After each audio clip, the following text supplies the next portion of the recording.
I know it sounds like something straight out of a movie, but it's 100% what happened to me about 24 years ago. When I was still relatively newly married, my then husband and I moved into a townhouse-style apartment. The 2 floors of our apartment were on the 2nd and 3rd floors of the building, and the management office and mailbox area was almost directly below us on the ground level.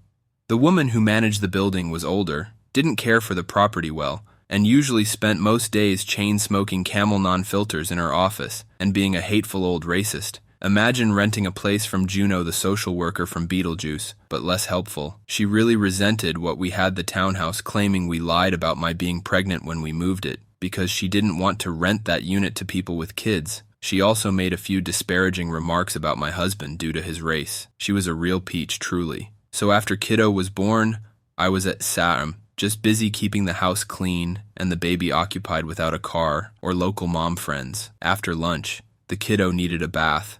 Anyone who's fed a 9-month-old baby food knows the mess that can happen. So I went upstairs and ran the tub. Soon, I had the baby sitting happily splashing in one of those suction cup bath seats. Important to note, it's the middle of winter and we had no heat. An issue I'd been fighting Juno the landlord about for a while, among other maintenance issues, like my arcing ceiling fan, or the garbage disposal that was held on with duct tape and leaked. We basically had to keep a space heater or 2 in every room to keep the chill off. I had taken one of the space heaters in the bathroom to keep the bathroom warm enough for bath time, and had it sitting out of reach and splashing distance on top of the bathroom counter. I was standing in the bathtub getting ready to lift the baby out when all of a sudden the space heater started to rock back and forth when it had not been rocking before. I had this horrible feeling of dread as I looked at the heater, and I just reacted because I knew I couldn't get both of us out of the tub in time. I reached down to grab the baby seat, ending up pulling it up off the tub and dropping the baby over the side of the tub to the bathroom floor just as the heater got to the end of the cord. It thumped into the shower door,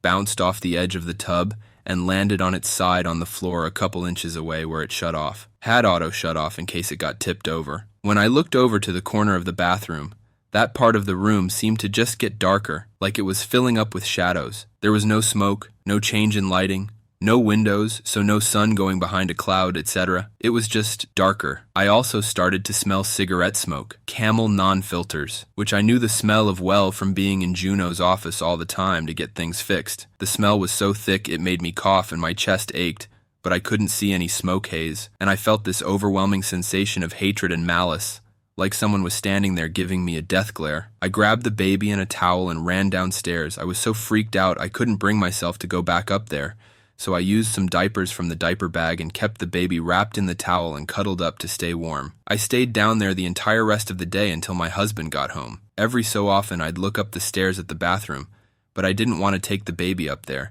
and I was afraid to leave him alone downstairs. When he asked me why the baby wasn't dressed, I told him about the heater and the smoke in the bathroom, and he went up to check, figuring it was yet another maintenance issue. There was no electrical issues, no damage to the outlet, no smoke, no cigarette smell. He put the heater back on the counter and turned it on, watched it for a few minutes, and it didn't rock, so it didn't rock itself off the counter earlier. He laughed it off, but later that day, we heard Juno's adult son downstairs near the mailboxes yelling his head off at people. And that's when we found out she'd had a massive heart attack in her office earlier that day, and he'd found her dead in her chair with a Camel non-filtered still in her hand. The haunting at Robertson's Supermarket Secrets. I've had a few supernatural experiences, but the one I usually go to is when I worked in a supermarket.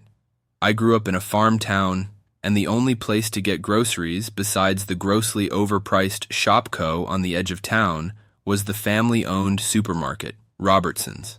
The Robertson family was very active in the community, but also had a reputation from miserly to straight-up evil, depending on who you asked. If you asked me and the rest of the bag boys, Robertson's had a dark aura around it. Many features contributed, like the vaulted ceilings in the back rooms, the creaking floors in the upstairs offices, and the door hidden behind a pile of old shelves that seemed to lead under the loading dock. The worst was the patriarch of the Robertsons, Blaine. He was too old to handle the business decisions, but he was too stubborn to let his toupee-toting son take it out of his hands. So he spent his days shuffling around the floor, antagonizing the bag boys at every turn. He'd chastise us for clocking in more than 1 minute early, He'd chastise us for standing at the clock with a minute left in our shift. He'd chastise us for our laziness the second we weren't actively moving items. I always joked that Blaine was a vampire. He just refuses to die. Why else is there never a call over the intercom for kids who lost their parents? One night, my suspicions were reinforced. Blaine had showed up about 9 to take care of some office work upstairs. With all of our closing duties done, my partner for the night and I lollygagged in the stockroom, right at the foot of the office stairs. When 10 rolled around and it was time to close, I figured I'd let Blaine know we were locking up. I started up the stairs and suddenly noticed it was dark. I got to the top and looked around. Not a single light in the offices was on. We had stood at the bottom of the stairs the whole time and Blaine hadn't passed us. Even when Blaine isn't looming like Nosferatu, strange things happen upstairs. The exposed water pipes leading upstairs twang like someone hit them with a hammer. Footsteps on the creaky floor echo through the whole back room. All of this happens when the offices are pitch black as we stand next to the stairs. One night, my partner and I got freaked out by the noises from the offices and decided to spend the remainder of the shift lapping the store. But as we walked perpendicular to the aisles, a can of green beans halfway down the vegetable aisle suddenly fell off the shelf. We put it back in place and started walking again. 2 aisles down, another can fell off. This time, as I put it back in place, a can 15 feet down the aisle flew off the shelf. We left that one sitting and huddled around the cash registers for the rest of the shift. To top it off, though, a bag boy requested to be taken off night shifts after an experience he had in the break room. The break room has 2 small bathrooms, male and female. He was taking his dinner break when he heard a baby crying from the women's bathroom. He had been in there 5 minutes already and hadn't seen anyone come in, much less with a baby. He endured the crying for 5 more minutes before he got concerned and knocked on the door. Repeated knocks and questions got nothing back except for the non-stop bawling. He was finally convinced something had happened to the mother and cracked the door open. The room was dark and empty. The whispers in the abandoned church. Ghosts of a forgotten past. I manage a venue that used to be a Roman Catholic church and was then abandoned and used as a flophouse for many years. I am frequently in the building alone late at night by myself, closing up after shows and club nights. Several strange things have happened to me there. I was really busy setting up for an event, and I was walking along the mezzanine area toward a room that everyone had told me was haunted. And while I love ghost stories, I don't really believe in the supernatural on a fundamental level. The last thing on my mind at this time was spooky stuff. I was en route from one area to another, on a mission to do some logistical task or another. I paused at the railing, and suddenly I felt the sensation of being grabbed hard around the ankle as though from below, which made no sense as it was a 25-foot drop down to the main floor. I leapt backwards and started shaking my leg, and looked everywhere but saw nothing. I was taking a meeting in broad daylight with a collaborator. We were sitting on a plush couch in the middle of the space, enjoying our conversation about a potential series of events we could do. Because it was a business meeting, I left one cushion of space between him and myself on the couch. Suddenly, mid-sentence, I felt the distinct sensation of someone walking up to us and then sitting directly between us. We both paused and just stared at the cushion, which was moving. There was an impression as though someone had sat down, and there was a palpable energy and tension in the air. It felt, for all the world, as though an invisible person was sitting right there. We sat frozen in silence for about 30 seconds, which is actually a long time in the middle of a business meeting, staring at the cushion, until I finally waved my arms through the space in exasperation and laughed. We were both confused and shaken and ended the meeting quickly. I had to supervise a group who was rehearsing in the space. I was hungover and got in the morning, led in the group, and went upstairs into a secluded area to take a nap on the couch and wait out my shift. Mid-nap, I woke up suddenly and heard someone slowly descending the stairs from the bell tower. I froze and kept my eyes closed,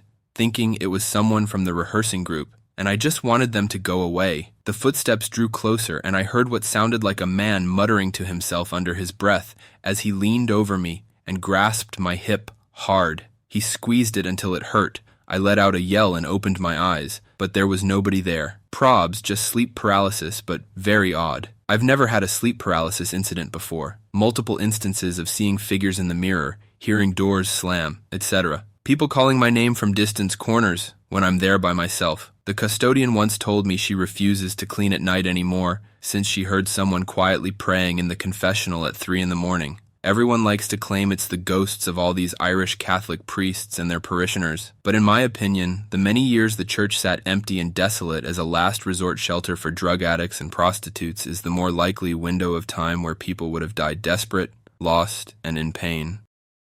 The night of the Amethyst Curse, awakened by the dragon. Oh, this is going to be a long one. I've never publicly shared this, just told a few friends about it over the years, but this is one that my boyfriend and I don't really talk about much because it's absolutely unbelievable, even for us still. So, here goes, I guess. To anyone that reads this and doesn't believe it, please don't feel the need to tell me. I lived it and still have a hard time believing that it even happened. I went to a concert with some friends one night. I believe it was early, sometime around January 2016. We all had a really good time. Nothing out of the ordinary. Once we came back, one of the people we'd gone with started passing out crystals and stones and stuff to look at. This dude brought out this amethyst crystal that was over like 300 years old, and it was passed down in his family for generations. Really awesome stuff. I don't know what the hell happened next, but one of the girls grabbed the amethyst crystal to look at it, and as soon as it met her fingers, her entire facial expression changed. Her eyes were like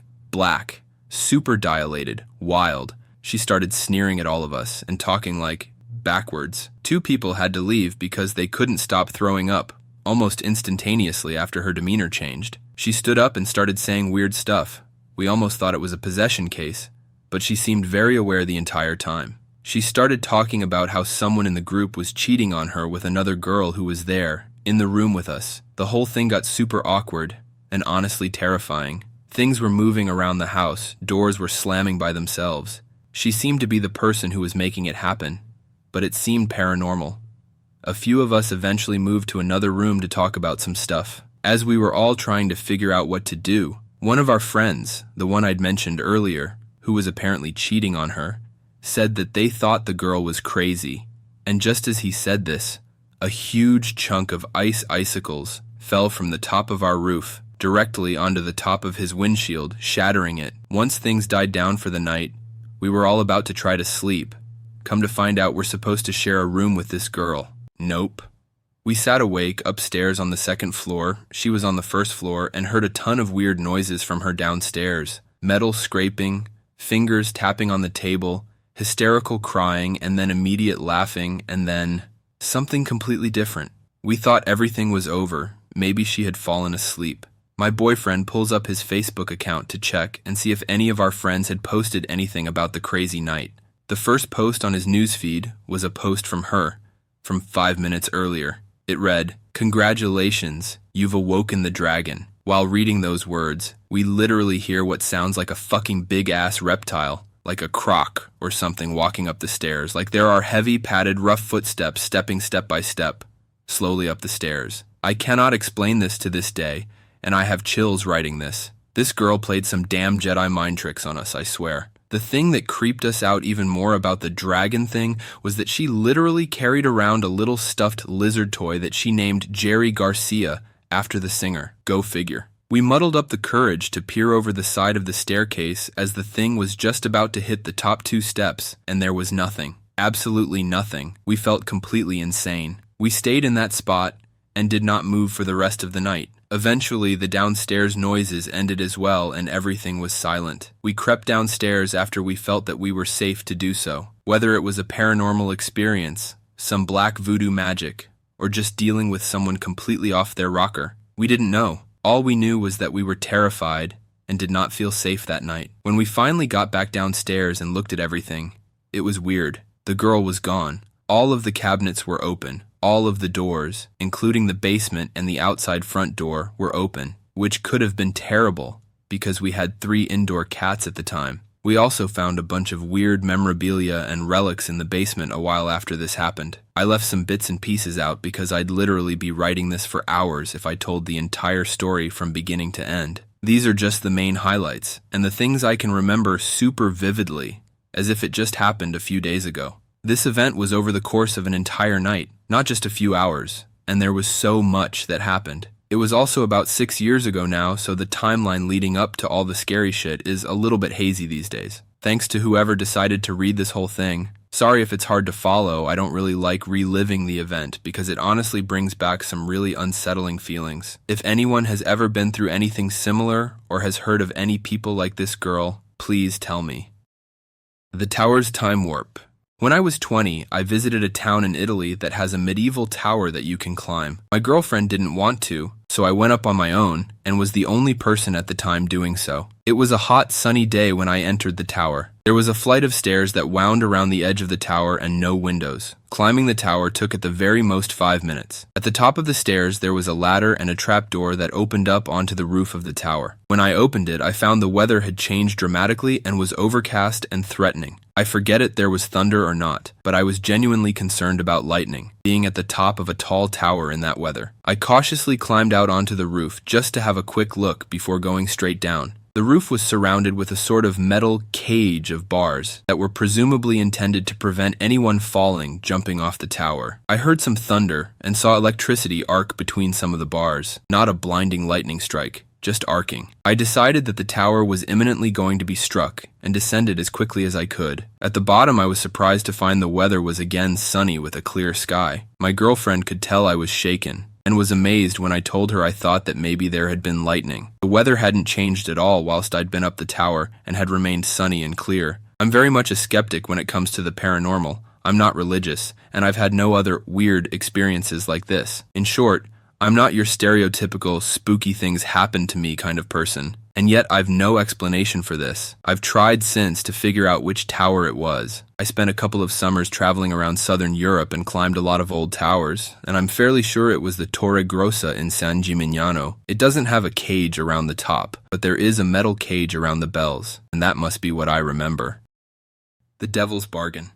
Good God, it's 3 a.m. This is going to be a long night after reading this comment. I still live in the family home. It was built in 1885. The land it's built on was in the family much longer. I did some genealogy in the early 2000s with a professor from Trinity. He was doing his paper on families who survived the famine. I have a relative who died as a child buried under a tree on our land. My grandfather, God rest his soul, claimed to have been approached by the devil whilst he was working in Slane County, Meath. He was working with 2 other men on a large farm for a few weeks. It wasn't unusual to get contracted out during high seasons to other families' homes. My grandfather was walking back to the farm from a rural pub when along the road he met a tall fellow with slicked black hair. My grandfather said he looked like Bela Lugosi in his youth. This fella offered my grandfather more money to come work for him on his farm, my grandfather being honorable to the man that he wouldn't just up and leave a job for more money. The fella just smiled and said to my grandfather that he'd not get very far in life with that attitude. My grandfather turned back to say something cheeky to him and realized the man was gone. My grandfather claimed it was the devil trying to tempt him. Now nearly everyone in my family have all seen the devil's dogs, the hounds of Onocloy as they were called in my family. We live in an area that's the border of Monaghan south of Ireland and Onocloy the north of Ireland. A lot of dark black magic went on years ago. A lot of ancient things were disturbed when the English took over Ireland and also when Catholicism spread too. They didn't understand our old Celtic traditions, and the Catholic Church didn't understand the old pagan ways of the Celts. A lot of ancient passageways were open. The black dogs were seen by nearly everyone in my family. My surname has an O in it, so that in itself holds a lot of ancient wisdom. Those with McMac, O, have a very ancient lineage. God knows what went on back then. Now, having said all of the above, I've only ever seen what I feel as the devil in human beings. I have lived on this earth for 7 whole decades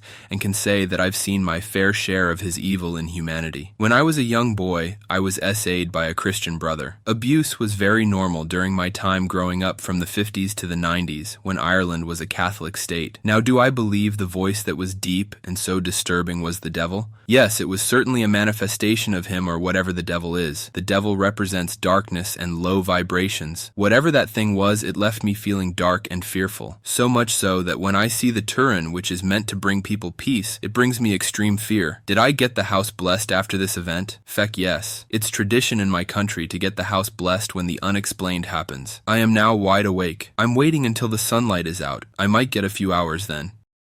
An unsettling encounter on a rural Alberta highway.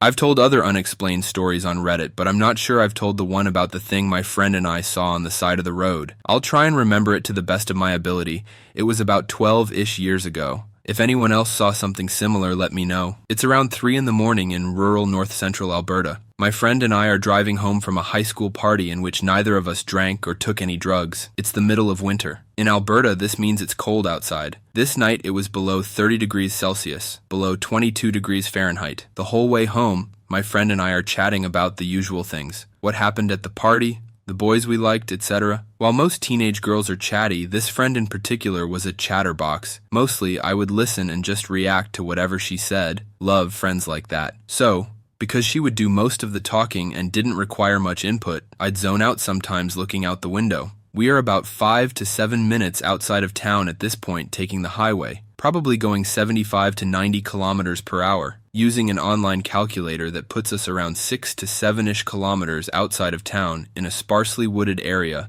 with no services open in town. As we round a corner, I'm zoning out listening to my friend talk, when through the windshield I notice glowing eyes off the side of the road, the headlights not fully hitting whatever it was. The eyes were green-yellowish. This would be normal, but these eyes are about 7 to 8 feet above the ground. At first, I think it's a hiker or someone walking back to town, but their eyes wouldn't glow, and no one is going to be walking that far from town or any houses when it's that cold and late outside. This was a town of less than 1,000 people. As we drive closer, this thing appears to have goat-like legs, is very heavy set, and stands on 2 feet. Its arms drop down by its side like a person's, and it appears to even have some kind of dark clothing on the top half. It had something like goat-like horns that curved but went upwards. At this point, my blood runs completely cold, and I have a full-fledged instinctual freeze response, hairs standing up on the back of my neck. I remember hearing my own disembodied voice think, I shouldn't be seeing this. This is wrong. I even teared up. We passed by it relatively quickly, and I can't stop thinking about what that was. My perception of time was kind of weird after that due to panic, but now the lights of town are in front of us, and I realize my friend isn't talking anymore. I turned to my friend and sheepishly said, with tears still in my eyes, "Sorry, what were you saying? I must be going crazy, but I thought I saw something back there." She said, No, it's fine, I saw it too. Did it kind of look like a goat? So, she saw it too. We had no idea what it was. We both come from hunting families, and I know the easiest critique is that it was an elk or moose standing on hind legs. But the arms of an elk or deer don't just fall beside the body, they buckle outwards a bit. Regardless, it seemed human-like in its stance, and it was very heavy set. Then you'd think, oh, it was a bear, but it had horns and curved back legs. I assume moose would be the same as an elk or deer, but I've never really seen a moose standing ambiently, typically just when they fight. Even our responses were odd. You'd think, given scary movies, you'd immediately flip out and react. Both of us kind of just got entranced and terrified for a while, blood running cold. While the friend and I don't talk anymore, we talked about it a few times, and the next years we were still in contact. She continued to refer to it as the goat thing.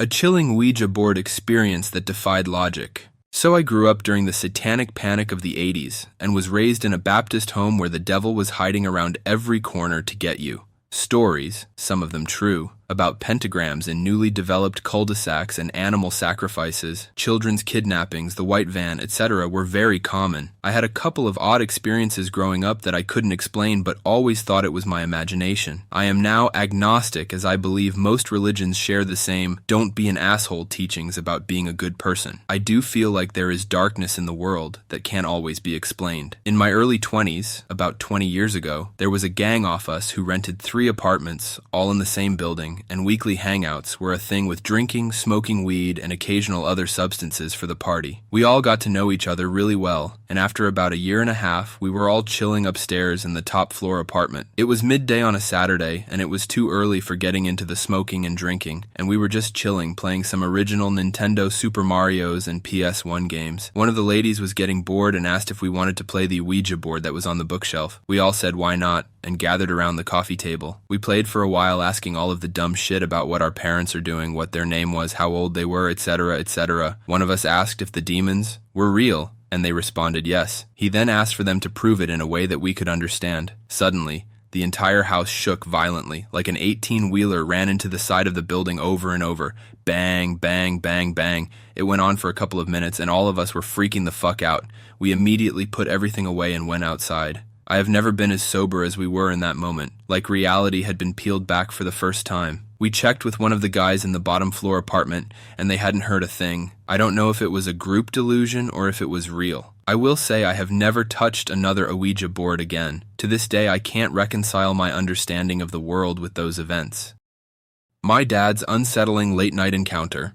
Before I begin, I should start by clarifying that this isn't 100% my story. It's more of my dad's, although according to him, it had something to do with me. This happened back in early January 2020, shortly before the COVID-19 lockdown went into effect. It was late one night, and I was asleep in my bed, as per usual, much like the rest of my family, or so I thought. I awoke to the sound of my bedroom door opening, followed by footsteps approaching my bedside. I glanced over to see my dad cautiously entering my room. I could tell it was him because I had a nightlight that allowed me to make out the details of his silhouette. I didn't let him know I was awake, and that I could see him, though. He leaned over my bed, tilting his head toward me as I lay there in confusion for a few seconds before he got up and left, closing the door behind him as if nothing happened. Eventually, I fell back asleep after dismissing the whole thing. Cue the next morning as I go downstairs to join my family for breakfast. Everything went as normal until my mom told me and my older sister to take a seat in the living room, as there was something my dad wanted to talk to us about. Confused, we both complied and did exactly that. My sister and I sat on the sofa, and our parents sat opposite from us. It wasn't long before my dad began speaking, sounding absolutely dumbfounded as he did. He explained that last night he awoke to the sound of someone entering the bedroom he shared with my mom. He expected it to be either me, my sister, or one of our two dogs, but it wasn't. Standing over him and reaching out one of its hands was what he described as a translucent white silhouette that was mist-like in texture. That wasn't all, however, as he went on to say something about it that has stuck with me in the 4 years since, which was that this figure, whatever it was, had a nearly identical height and build to mine at the time. My dad continued, telling us that when he looked at it, it seemed startled and suddenly recoiled before it turned around and waked back to the doorway, collapsing in on itself and vanishing without a trace. He then claimed that after sitting there in shock for a few seconds, he quickly got up to check on me, as he feared the worst after noticing the being's aforementioned resemblance to me, which is what led to me seeing him come into my room the night before. We've never told this to anyone we know in person, except for my aunt, uncle, and cousins from my mother's side of the family when we visited them a few months later. Nothing like it has ever happened before or since, and no one else has lived in our house except for us. None of us can come up with any sort of rational explanation for it, and my dad says he will go to his grave swearing he wasn't dreaming. Viewing to see a flat that didn't exist. Not my story, but one my mum told me from her 20s when she was living and working in London, UK. I'll do my best to retell it. Also, I'm dyslexic, so apologies in advance for grammar. This story always gives me the creeps though when I think about it. So back in her 20s, my mum was living in London and looking to move into a slightly bigger place. She'd found a really good price for a flat slightly out from the area she was hoping. She'd called the agent to book a viewing, and that's when things turned odd. So the guy booking the viewing starting asking weird requests and questions, such as to bring her passport, her age, race, and physical appearance. Would she be coming on her own? Did she have a car, or would she be getting the bus? He, very persistent that she should arrive by bus as it would be easiest for her, explains it was a straight road down from the bus stop to the apartment block. Obviously quite unnerved by this call but still interested because the flat looked ideal, she and my dad, who were dating at the time, decided to check the exterior and surrounding area. The day before the viewing, they drove there, first passing the bus stop he was indicating her to arrive via. From the bus stop, there was about 150 out of 200 meters of derelict wasteland that she would have to walk past to get to the flat, and standing at the end of the street in the location this apartment block should have been was a huge abandoned building. Smashed broken windows, graffiti, no entry signs, the lot, definitely nothing inhabitable in sight. Still, when she tells this today you can see how much it rightly shook her. Of course she didn't go to her viewing. However, she informed the police, advising them of the planned time and place. From what she saw, from following up with them, they didn't appear to take this tip seriously, and little was done. A couple years later, though, while in a pub with some friends, she gets chatting to a guy she just met through mutual friends that night. He was in the police, and through conversation, her story came up. He said that that area at the time of her viewing had a huge human trafficking problem. Still gives me chills. My daughter talking with Ghost. My wife and I swear that our daughter used to talk to ghosts when she was a toddler. She was an only child at the time. First instance I remember was her telling me that she was talking to Nana. That's what I called my grandmother, who passed about 15 years before my daughter was born. My daughter was young, and so I hadn't even talked about Nana to her, so I showed her a picture and asked who she spoke to. There were 4 women, 3 of which I didn't even know, but without hesitation she pointed to my Nana. Okay, no biggie. Some months later, my wife and I are trying for another baby. After my wife gets pregnant, my daughter is sitting next to her on the couch and puts her head on her belly and says, "Mommy, there's a baby in there." Okay, maybe that's coincidence. She overheard us saying something. A few weeks later, my wife miscarries. Maybe my daughter picked up on our sadness, who knows, but she again puts her head on her stomach and says, "Mommy, there's no baby in there anymore." Then, several months and one more, very early, miscarriage later, my daughter tells us, "I was talking to my brother last night, and he said that my sister is coming to live with me soon." Again, she's an only child and had no living brother. We were still trying at this point, but had not taken any tests. We picked one up that night, and sure enough, pregnant. When time came to reveal the gender, I wasn't even interested. My daughter had already said it was a girl. Sure enough, I have 2 daughters. The haunted house that never left. I lived in a haunted house for basically all of my life. It used to scare the heck out of me when I was little, but I basically just got desensitized to it. We always experienced hearing footsteps, voices upstairs when everyone was downstairs, dogs following nothing around the room. Typical ghost stuff. Some of the stranger experiences include my grandma seeing her mother in her room at night, my mom seeing a ball of light floating in our hallway. My brother and I separately heard fingernails tapping on the walls of our bedrooms, and when we called our mom in to listen, the sounds would stop. Then as soon as mom left, it would start again. We experienced this at different times, my brother for a week or so, and then me, and without knowing that the other one was having the same experience. I had a desk toy in my room that had a little foam ball hanging from a chain on it. My cousin and I were playing video games, and the ball randomly bounced like someone had tapped it from below. The kicker was when my mom started feeling like something was climbing into bed with her. She describes it as like a dog trying but failing to climb up on the foot of the bed. She thought it was my dad moving his feet, but then she felt it when he wasn't there and she was wide awake, so she knew it wasn't him. She kept this story to herself, and then a few days later my uncle stayed the night in the guest room and described feeling the exact same thing. At that point my mom waited for a day that everyone was out of the house. She opened up the windows and told the spirit that it either had to leave and move on, or it wasn't allowed to bother us anymore. Since then, we've gone from activity every day to one-off experiences every few months. We've been told by several people who have slept in the guest room and had nightmares about it that there is a portal in the closet of our guest room. Sometimes I think that spirits just pass through occasionally and cause a flurry of activity. The hunt for the paranormal.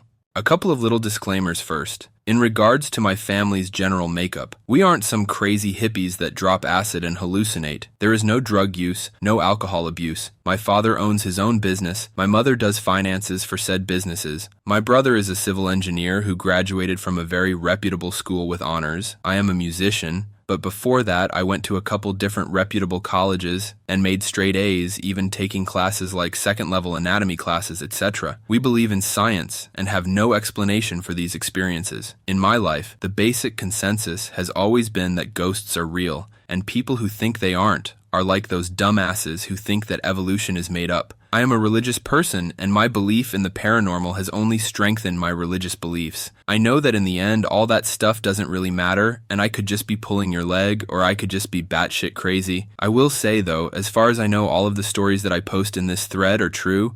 It's your choice if you want to believe me or not. Buckle up, folks, I've got a lot to tell. Not all of these stories are mine, and not all of them take place in my house, but all of them have been told to me by people who I trust, are of sound mind, and have no reason to lie. I don't believe most of the stories I hear, and I take every experience as a way to try to prove that something isn't haunted. I ghost hunt fairly often, and I go into every building, assuming it isn't haunted. Also, I run my investigations off of the motto, if there's any doubt, you throw it out, meaning that if there's any possible way to disprove an experience, we assume that it was that normal factor, not a ghost. We do this as scientifically as possible. I'll start with the portal in the closet. I have never experienced that, and I have slept like a baby in that room a couple times. Never had any weird experiences. so I don't really know about that one. For a while, I lived in a dorm that was rumored to be haunted. The only experience of note that I had other than just spooky feelings was one night I came out of my room to go to the bathroom, and as I rounded the corner to go into the bathroom, a shadow, about 4 feet high, came out of the room and vanished right before it went through me. I was about 18 at the time, and despite living in a haunted house for my whole life, it was my first time seeing anything with my own eyes. I wasn't really scared, more surprised, which defines most of my paranormal experiences. My father owns 2 branches of a business, and one of them is in a building that is over 100 years old. Since we got the place, we've had employees tell us stories about odd experiences in the store. Everything from product flying off shelves to seeing shadows where there can't be any. One driver in particular was in the back of the store and saw a shadow in the shape of a person standing at the top of a set of steps. He backed out into the front room and was super pale. He told my dad what happened,